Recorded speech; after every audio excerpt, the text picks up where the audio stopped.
If you're a Windows fan, you don't need me to tell you that today is the start of the Microsoft Build Developers Conference. But if you are a true Windows fan, you don't need me to tell you that this kind of generic looking campus is Microsoft headquarters. We came here a week before Build to talk to Microsoft CEO Satya Nadella, look at the demos that are going to happen in his keynote, and basically get the scoop on what's next for Windows and what's next for Microsoft. Nadella recently reorganized the team that makes Windows, so I wanted to know, how important is Windows to Microsoft now? What even is Windows? We built operating systems all our life. What is an operating system? In a world where every person is going to use multiple devices in their life, they're going to collaborate with many people in their family or at work. What does it even mean to build a platform? We had to confront. I mean, we are the Windows company after all. Right. And so to be able to say, well, Windows and multi-device experiences are not at odds. In fact, let's make every Windows application a multi-device application is something we're going to talk a lot about. Right. It's all about being able to recognize that every Windows user also happens to have, in many cases, or in all cases, a phone as well. Right. So that means they already have multiple devices. They have a Windows device and perhaps a non-Windows device. How do we make sure that both those devices can work in concert to help the user get the most out of their computers? For example, the timeline feature is a fantastic feature for continuity between devices. My takeaway from what he just said about Windows is not that Windows is going away, because of course Windows isn't going away. Instead, I think Microsoft is going to stop trying to turn everything into Windows. The better plan, the new plan, is they're going to try and make everything that's already out there work better if you happen to have a Windows device around. There is a bit of Windows news at Build, but I also wanted to talk to Nadella about AI. We are moving from celebrating AI breakthroughs to really now saying, how can we celebrate AI being deployed everywhere? Xiaomi, for example, built a device using our cognitive capabilities, both speech recognition and machine translation. Chinese travelers worldwide are going to be the largest population of travelers. Just imagine if they could have a far-field device that's just there in their pocket and they can just put it in front, and the two of us could be conversing, one in Mandarin and the other in English, and in real time have language translation. Sure. That's a real application of AI. The DJI drone, where you now have a drone that's flying over oil pipelines, and what we did was we have a machine learning model which can recognize any breaks in the pipeline that's been downloaded to run on the DJI drone itself. That means Azure Edge is in the DJI drone. That's an example of it. All this talk about AI can be really abstract. It's hard to get your hands on it. And so Microsoft took us to a place where they actually take this AI and turn it into real stuff. And it's called the Batcave, because that's a cool name. Anyway, this is where they demo all of the stuff that they're creating to use in their keynotes. And this is it. Hey, Dieter, thanks for joining us. I think probably the best way to show you what we're going to be talking about is just to have you join the meeting with me. Okay. Are you down for that? Yeah, I love meetings. I have so many of them. I'm glad you still have positive feelings about your meetings, even with so many. Microsoft showed me a demo of a futuristic computer meeting.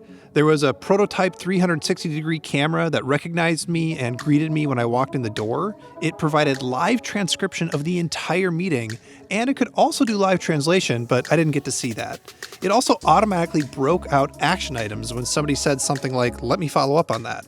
I saw Cortana automatically schedule meetings and hunt for documents based on a conversation inside the Microsoft Teams app, and I also played around with a 3D render of data inside HoloLens. We were looking for why there was a bunch of temperature sensors that were too hot in an office building. This is the most technologically advanced way to narc on somebody turning the heat up in their office too high that I've ever seen in my life. Right. Don't worry, nobody got fired. It was just faulty sensors. The neat thing about this demo is that although it's not real for users yet, it's all built on AI technology that Microsoft has already made. So it's not some kitchen of the future thing. It could actually happen for regular users really soon. But AI isn't always about whiz-bang features. It also has potential to be really dangerous.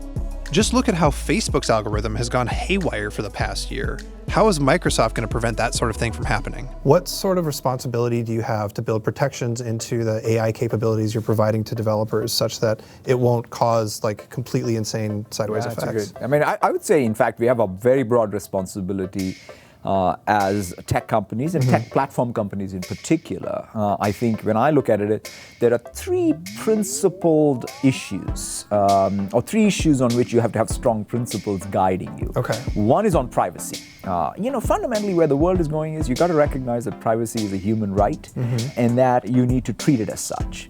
Second, you have to treat security and cybersecurity as something that is important for everyone.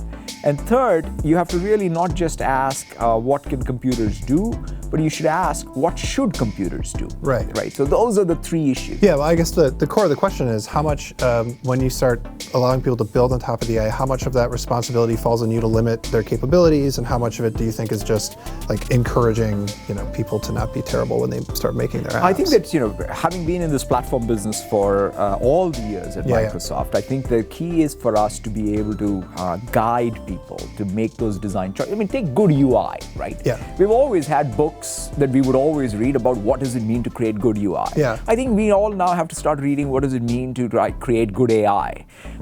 And good AI is not just the technology frameworks, it is also the ethical principles that guide good AI. And I think that that's where we have to start. So listen, all this talk about cloud and AI brings up something that's kind of hard to express. I call it the gap.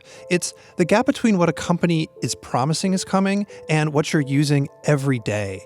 It's the gap between what Microsoft could have been and what it's become. Microsoft in 2018 is a lot more like IBM than it is like Apple. They're just doing different things now, and I get it. It's frustrating, and maybe it's even a little bit sad. You can imagine an alternate history where Microsoft didn't completely fail at phones and is taking on Android, and where the Xbox isn't getting completely housed by the PS4. But just because Microsoft isn't making a phone doesn't mean that it's not relevant. It's trying to win with Azure Cloud Services and IoT and Microsoft 365 and a bunch of other buzzwords that you maybe don't feel are all that applicable to you. It's not as exciting, but Nadella at Microsoft is trying to focus on what's working. And I want an OS that works with whatever phone that I have. And I want a company to focus on the ethics of AI from the jump, instead of waiting until after it screws up an election and then apologizing for it. If we're going to have AI and drones and IoT and everything else, we need real competition to keep everybody in check. But there is that gap between what success means for Microsoft now and in some other alternate universe that's just not in the cards anymore. And the funny thing is, nobody at Microsoft really seems to be sweating that gap. There's plenty of other technology to fill it. And this new Microsoft is trying to work with that technology instead of against it. Hey everybody, thanks so much for watching. And I want to know, what do you think of this new Microsoft? Let me know in the comments, and then head over to the Verge Science YouTube channel, especially if you like things like rockets or mold. If you like mold, it's really cool.